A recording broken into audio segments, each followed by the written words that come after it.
17 जनवरी 2026 की शाम सूरज डूब रहा था, मगर कराची के ए जिनाह रोड पर एक अलग ही कयामत टूटने वाली थी।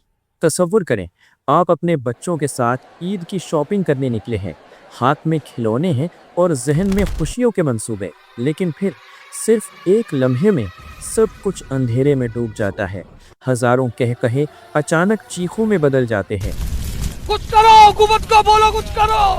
हम लोग क्या करें, 3-4 रातें हो गई है भाई। मैं चारों तरफ से धंस चुका हूँ। गुल प्लाजा में बहुत खतरनाक किस्म की आग लगी। मेरा निकलना बहुत मुश्किल हो गया है। तुम कातिल हो 1200 खानदानों के, अभी तक आग नहीं बुझी है।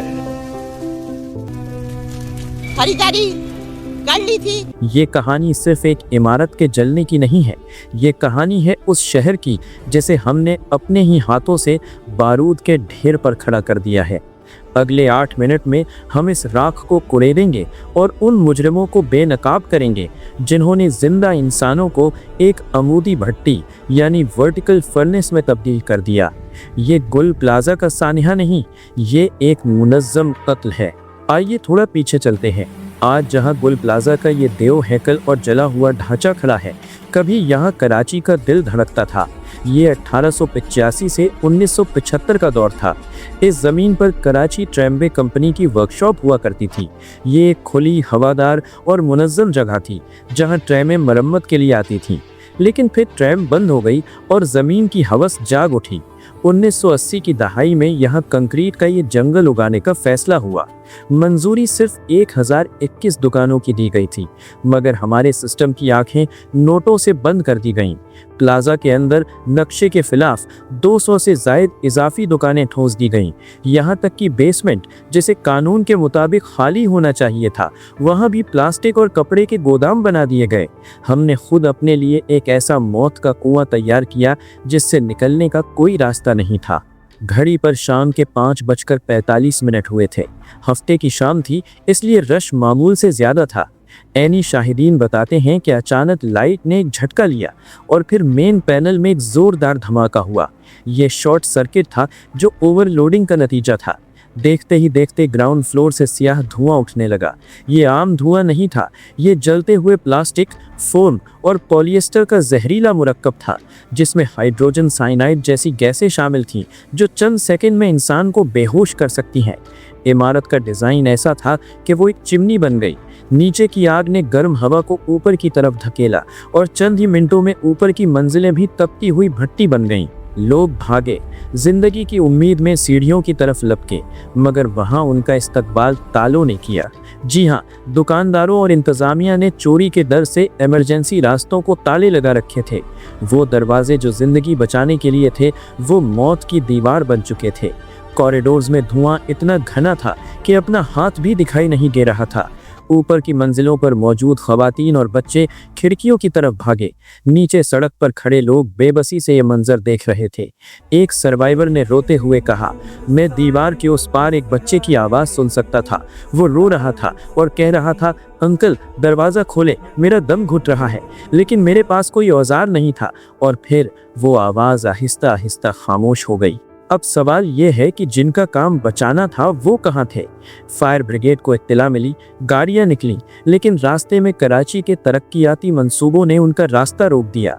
ग्रीन लाइन के बड़े बड़े कंक्रीट के बैरियर्स की वजह से फायर टेंडर्स को यू टर्न लेने में ही 20 मिनट लग गए। जब वो पहुंचे तो एक और हौलनाक इंकिशाफ हुआ, पानी खत्म हो गया। फायर टेंडर्स में मौजूद पानी सिर्फ 10 से 15 मिनट में ख़त्म हो गया। ये दुनिया का वाहिद शहर है जहां फायर फाइटर्स को आग बुझाने के लिए टैंकर माफिया का इंतज़ार करना पड़ता है। हाइड्रेंट सूखे पड़े थे या उन पर कब्जा हो चुका था। 40 घंटे तक आग जलती रही और हमारा सिस्टम पानी पानी करता रहा। और वो 49 करोड़ रुपए की स्नॉर्कल याद है आपको, जो बड़े फ़ख्र से नुमाइश के लिए ख़रीदी गई थी? वो उस रात महज एक तमाशाई बनी खड़ी थी, क्योंकि इमारत के गिर्द बिजली के तारों का जाल और तजावुज़ात इतनी थी कि वो खुल ही नहीं सकी। लेकिन इस सानहे का सबसे बड़ा मुजरिम आग नहीं, बल्कि वो भूत हैं जो हमारे महकमों में छुपे हैं। रिपोर्ट्स बताती हैं कि फायर डिपार्टमेंट और बल्दिया में सैकड़ों घोस्ट मुलाजिम हैं। ये वो लोग हैं जो सियासी पर्ची पर भर्ती हुए हैं। ये घर बैठे तनख्वाह लेते हैं और अफसरों को मंथली पहुंचाते हैं। सोचिए, जब गुल प्लाजा में लोग जिंदगी और मौत की जंग लड़ रहे थे, शायद उनको बचाने वाला फायर फाइटर किसी और शहर में बैठकर चाय पी रहा था, क्योंकि कागजों में तो वो ड्यूटी पर था मगर हकीकत में गायब। ये गफलत नहीं है, ये हमारे टैक्स के पैसों से खरीदा गया कफन है। जब आग बुझी तो अंदर कुछ बाकी नहीं था। दर्जा हरारत इतना ज्यादा था कि इंसानी जिस्म पिघलकर जमीन का हिस्सा बन चुके थे। रेस्क्यू वर्कर्स को लाशें नहीं बल्कि हड्डियों का पाउडर मिला। ईदी सर्द खाने के बाहर खड़े इन खानदानों का सोचिए, जो अपने प्यारों की लाश के मुंतजिर थे ताकि उनकी कब्र बना सकें, लेकिन उन्हें बताया गया कि शनाख्त मुमकिन नहीं है। डीएनए के लिए भी नमूने नहीं बचे। वो लोग हमेशा के लिए लापता अफराद की सूची में शामिल हो गए। हमारे शहर में ऐसे सैकड़ों प्लाजा, ऐसे हजारों मौत के फंदे आज भी खड़े हैं। अगर आज हमने सवाल नहीं उठाया तो कल ये आग हमारे घर तक भी पहुंच सकती है। हम मुतालबा करते हैं कि इस गफलत के जिम्मेदारों को सिर्फ मुअत्तल ना किया जाए बल्कि उन्हें कत्ल के जुर्म में सजा दी जाए। अगर आप भी चाहते हैं कि ये बोसीदा निज़ाम बदले तो इस वीडियो को इतना शेयर करें कि ये हुक्मरानों के बंद कमरों तक पहुंचे। मजीद ऐसी हकाइक पर मबनी रिपोर्ट्स के लिए चैनल को सब्सक्राइब करना न भूलें।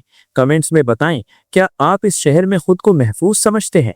अपना ख्याल रखिएगा, क्योंकि इस शहर को शायद आपका ख्याल नहीं है। अल्लाह हाफिज।